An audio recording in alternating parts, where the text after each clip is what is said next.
This is Handyman Zach, and today I'm going to be going over some garbage disposal things with you. It's currently not working, as you can hear and see. So I'm coming down into the bottom of the sink. Here's the garbage disposal, and then underneath the garbage disposal is a circuit breaker, actually.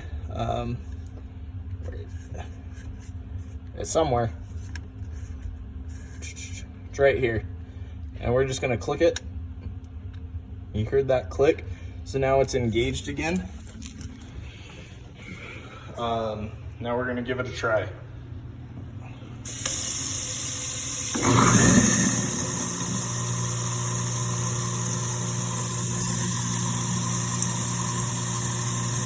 Perfect. So luckily that was a quick fix for this garbage disposal.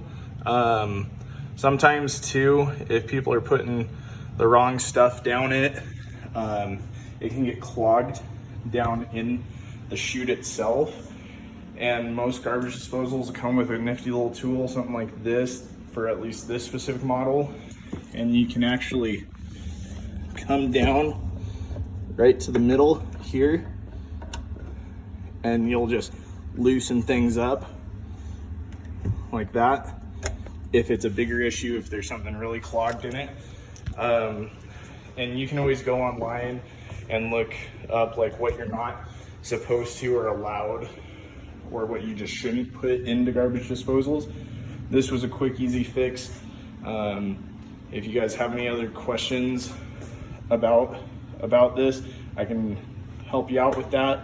Like I said, this one was a circuit breaker popped, and there was too much resistance in the system, and so that circuit breaker that's built into it popped, and it was not able to be used anymore.